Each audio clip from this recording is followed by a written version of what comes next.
Tentara Rusia mundur dari Zaporizhzhia saat angkatan bersenjata Ukraina memanfaatkan masalah komunikasi penjajah. Situasi di garis depan berubah setelah Rusia kehilangan akses Starlink, dan Kremlin juga memutus akses penjajah Rusia ke Telegram. Ketakutan koresponden militer Z soal pemutusan Starlink yang melemahkan pasukan Rusia di garis depan mulai terbukti. Pasukan Ukraina maju di wilayah Zaporizhzhia setelah unit-unit Rusia kehilangan komunikasi dari perusahaan Elon Musk. Namun, penjajah juga menghadapi masalah dari pimpinan mereka.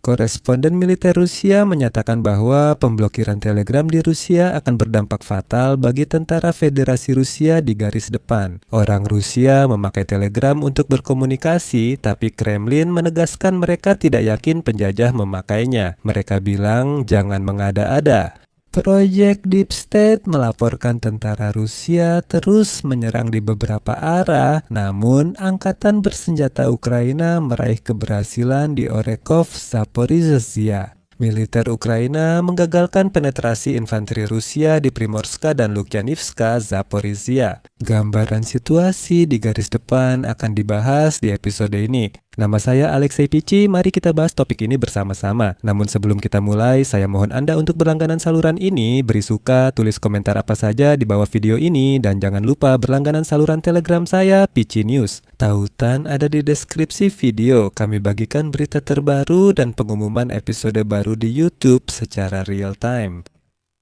Hari ini, analis NATO melaporkan ketakutan Z wartawan militer terhadap pemutusan Starlink mulai terbukti karena hal ini melemahkan posisi pasukan Rusia di garis depan. Pasukan Ukraina maju di Zaporizhzhia setelah Starlink milik Rusia terganggu dan kehilangan koneksi. Rusia berada dalam posisi yang agak sulit dalam hal pengelolaan operasional pasukan, dan setiap alternatif yang ditawarkan Rusia tidak akan seefektif itu. Sekarang, para koresponden militer Z Rusia berteriak bahwa mereka sudah memperingatkan tentang hal ini setelah Elon Musk pada awal Februari mematikan terminal-terminal yang tidak masuk dalam daftar putih yang disusun oleh Ukraina. Sementara itu, tentara Rusia memang tidak memiliki alternatif untuk Starlink, dan banyak hal termasuk pengelolaan pertempuran pada dasarnya sangat bergantung padanya. Saya ingin menekankan bahwa terminal Starlink di unit Rusia selalu beroperasi ilegal karena diselundupkan dari negara lain. Mereka berhasil karena terminal tersebut secara formal berada di wilayah Ukraina yang diduduki, namun tetap diizinkan beroperasi di Ukraina. Kementerian Pertahanan Amerika Serikat bahkan di era Joe Biden mulai berdiskusi dengan SpaceX penyedia Starlink soal menonaktifkan terminal di tangan tentara Rusia. Pada musim panas 2024, Pentagon mengumumkan telah memutus ratusan terminal Rusia, namun hal itu secara prinsip belum menyelesaikan masalahnya. Meski begitu, orang Rusia tetap menyelundupkan dan menggunakan terminal itu di Ukraina melawan rakyatnya. Akhirnya, solusinya ditemukan. Saya tidak akan menceritakan secara rinci bagaimana caranya, dan sekarang orang-orang Rusia sama sekali tidak bisa lagi menggunakan terminal Starlink. Sebagai hiburan, saya tambahkan berita yang sangat mengejutkan saya hari ini. Inilah kemunafikan orang Rusia. Inilah inti dari mereka. Saya tidak akan mengucapkan kata-kata kasar, tapi inti dari orang Rusia ada di berita ini. Tapi sebelum beritanya, saya ingin menegaskan sekali lagi bahwa selama perang besar-besaran, orang Rusia secara ilegal menggunakan terminal Starlink. Ini perlu dicatat. Dan beritanya adalah Rusia dan Iran menyatakan di Perserikatan Bangsa-Bangsa bahwa Starlink melanggar hukum internasional. Perwakilan Rusia dan Iran pada konferensi Komite Perserikatan Bangsa-Bangsa untuk penggunaan damai ruang angkasa menuduh jaringan satelit Starlink milik perusahaan SpaceX. Elon Musk melanggar hukum internasional dengan menyatakan kegiatannya dan kutipannya mengaburkan batas antara teknologi komersial dan militer. Rusia menuntut diadakannya perundingan internasional yang bertujuan membatasi jumlah satelit baru dan memperjelas aturan penggunaan frekuensi satelit komersial untuk tujuan militer. Jadi, begitu orang Rusia diputus aksesnya ke teknologi barat yang canggih, teknologi-teknologi ini langsung dianggap sebagai pelanggaran hukum internasional. Padahal, selama 4 tahun, orang Rusia secara ilegal menggunakan teknologi-teknologi tersebut. Ternyata mereka tidak melanggar apapun, semuanya baik-baik saja. Namun, saya ingin catat, setelah Starlink dimatikan, Angkatan Bersenjata Ukraina melihat penurunan aktivitas tempur. Contohnya, dalam laporan staf umum 5 Februari ini mulai dicatat, jumlah aksi penyerangan Rusia pada dasarnya berkurang setengah dan disinilah hal paling menarik dimulai. Kini, informasi tentang situasi di garis depan mulai muncul. New York Times misalnya menulis bahwa menurut para ahli militer, Rusia tampaknya siap dalam minggu atau bulan mendatang untuk menyelesaikan perebutan 3 kota strategis. Yang dimaksud adalah Huliaipol di Zaporizhzhia serta Pokrovsk dan Mirnohrad di Donetsk. Publikasi itu menyebutkan perebutan 3 permukiman memungkinkan Rusia membangun pijakan kota untuk menempatkan pasukan dan mengatur logistik operasi ofensif selanjutnya. Selain itu, ini memberinya pengaruh baru dalam negosiasi damai yang dimediasi Amerika Serikat.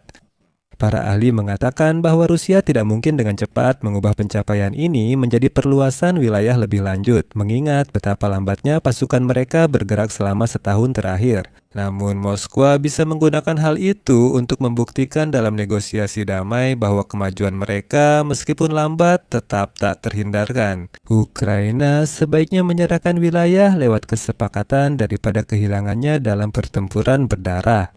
Itulah narasi yang telah Vladimir Putin bisikan ke telinga Donald Trump selama setahun terakhir. Meskipun tidak sesuai kenyataan, kini perhatian tertuju pada Huliaipol di Zaporizhzhia, sementara di baliknya ada ladang terbuka. Oleh karena itu, militer Ukraina memiliki sedikit wilayah yang dibangun, di mana mereka bisa bertahan dan menghalangi kemajuan Rusia menuju kota Zaporizhzhia. Sekitar 60 km sebelah barat Huliaipol, pasukan Rusia mendekati pinggiran kota Zaporizhzhia. Peta pertempuran menunjukkan bahwa pasukan Rusia berada sekitar 24 km dari pintu masuk selatan kota Zaporizhzhia. Namun, Project Deep State menulis bahwa angkatan bersenjata Ukraina berhasil di arah Orikhiv. Militer Ukraina menggagalkan penyusupan infanteri Rusia di desa Primorsk dan Lukyanivsk, Zaporizhzhia. Jadi, tidak tepat jika dikatakan bahwa hanya Rusia yang maju. Namun, terkait berita tentang terminal Starlink, perlu ditambahkan bahwa Kremlin sendiri untungnya sangat mempersulit kehidupan para penjajah. Seperti yang Anda ketahui, Kremlin memutuskan untuk melarang media sosial Telegram dan saat ini sedang aktif memblokir operasinya. Dan sekarang, para koresponden militer Rusia mengeluh bahwa pembatasan terhadap Telegram yang diumumkan oleh Roskomnadzor pada hari Selasa akan menyebabkan ribuan tentara Rusia di tanah suci Ukraina kehilangan komunikasi. Serangan yang sedang berlangsung dapat berakibat fatal. Koresponden militer Rusia memastikan misalnya kelompok tembak mobile ditujukan melawan drone. Telegram sudah lama menjadi satu-satunya saluran komunikasi, tetapi Kremlin memutuskan untuk memblokirnya. Tapi lucunya, di Kremlin mereka meragukan bahwa pembatasan terhadap Telegram bisa mempengaruhi koordinasi pasukan Rusia di Ukraina. Juru bicara Kremlin, Peskov, menyatakan kutipan berikut. Sulit membayangkan komunikasi di garis depan hanya lewat Telegram atau aplikasi pesan. Rasanya tidak mungkin. Ini bukti nyata kecerobohan orang Rusia hari ini. Gubernur wilayah Belgorod di Federasi Rusia mengeluh bahwa karena pemblokiran Telegram, wilayah garis depan Rusia tidak mendapatkan pemberitahuan nyata tentang peringatan udara. Sebagian besar warga Belgorod mengetahui serangan itu lewat Telegram. Kremlin menyatakan mengetahui situasi dan hanya menyesalinya. Katanya, ya mau bagaimana lagi, begitulah undang-undang yang disahkan oleh Vladimir Putin. Jadi, ya sudah, rakyat Rusia nikmati saja. Di sini saya akan mengakhiri dengan titik-titik. Tulis pendapat dan kesimpulan Anda di kolom komentar di bawah episode ini. Jangan lupa subscribe channel ini, tekan lonceng, dan jangan lupa beri like. Jika episode ini bermanfaat dan menarik bagi Anda bisa mendukung kerja YouTuber kami dengan donasi atau berlangganan melalui tautan dan informasi yang ada di deskripsi video ini. Terima kasih atas dukungannya, jaga diri dan sampai jumpa.